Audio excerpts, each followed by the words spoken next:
ఈరోజు నేను మీకు చదివి వినిపిస్తున్న కథ హడావిడి మనిషి. ఈ కథ చందమామ కథలలో ఒకటి. ఇక కథలోకి వెళ్ళిపోదాం. ఒక గ్రామంలో రామయ్య అనే పౌరోహిత్యపు బ్రాహ్మణుడు ఉండేవాడు. ఆయన వట్టి హడావిడి మనిషి. ప్రతి చిన్న విషయానికి హడావిడి చేస్తుండేవాడు. పొరుగు గ్రామంలో ఒక పెళ్లి ముహూర్తం వచ్చింది. పౌరోహిత్యానికి రామయ్యను పిలిచారు. ఆయన ఎంతో ఆనందపడిపోయాడు. హడావిడి మనిషి కావడం చేత రామయ్య కోడి కూయకముందే లేచి పక్క గ్రామానికి బయలుదేరుతూ తన భార్యతో, ఒసేయ్, నేను బయలుదేరుతున్నాను, తలుపు వేసుకో, దొంగలు రావచ్చు, జాగ్రత్త అని 1-2 సార్లు అన్నాడు. రామయ్య భార్య లేచి తలుపు వేసి వచ్చి మళ్ళీ పడుకున్నది. ఇదంతా ఇంటి దాపులనే దాగి ఉన్న దొంగలు గమనించారు. వాళ్లకు తెల్లవారులు ఏదీ దొరకలేదు. రామయ్య వెళ్ళిపోయాడు. ఇక ఇంట్లో ఆయన భార్య తప్ప ఇంకెవరూ లేరు. ఇంకా జామురాత్రి మిగిలి ఉన్నది. రామయ్య ఇంటికి కన్నం వేస్తే ఇంకేమీ దొరక్కపోయినా బియ్యమైనా దొరుకుతాయి. ఆ మాట అనుకుని దొంగలు రామయ్య ఇంటికి కన్నం వేసి లోపల ప్రవేశించారు. లోపల దీపం కూడా లేదు. కటిక చీకటి. అది మంచిదే, తమ పంట పండిందనుకున్నారు దొంగలు.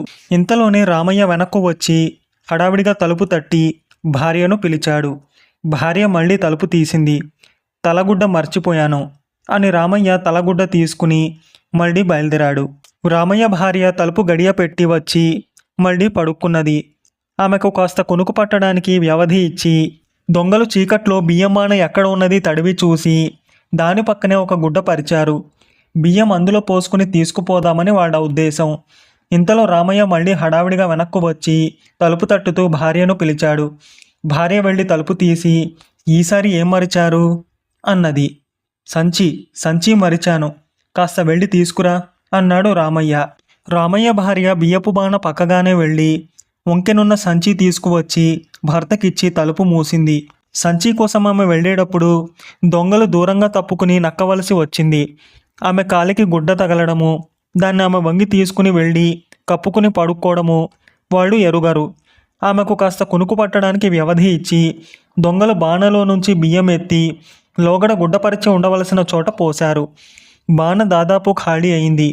బియ్యం మూట కట్టడానికి గుడ్డ చెంగుల కోసం నేల మీద ఎంతసేపు తడివినా అవి దొరకలేదు. తాము నేల మీద బియ్యం పోసిన సంగతి వాళ్లకు తెలిసి వచ్చింది. ఇప్పుడు ఏం చెయ్యాలా అని వాడు అనుకుంటుండగా హడావిడి రామయ్య 3వసారి తిరిగి వచ్చి తలుపు తట్టాడు. భార్య వెళ్ళి తలుపు తీసి, అప్పుడే తెల్లారిపోయింది, ఇక నేను పనులు ప్రారంభించవచ్చు అన్నది. ఈ మాటలు విని దొంగలు హడలిపోయి కన్నంలో నుంచి జారుకున్నారు. ఆ తొందరలో వాళ్ళు తమ వెంట ఉన్న డబ్బు సంచి రామయ్య ఇంటనే వదిలేసిపోయారు. రామయ్య ఈసారి తను తీసుకుపోవలసిన వస్తువులన్నీ ఒక్కటి వదలకుండా శ్రద్ధగా తీసుకుని సకాలానికే పొరుగురు చేరాడు. ఆయన హడావిడి ఆయనకు తెలియకుండానే ఈసారికి ఎంతో లాభించింది.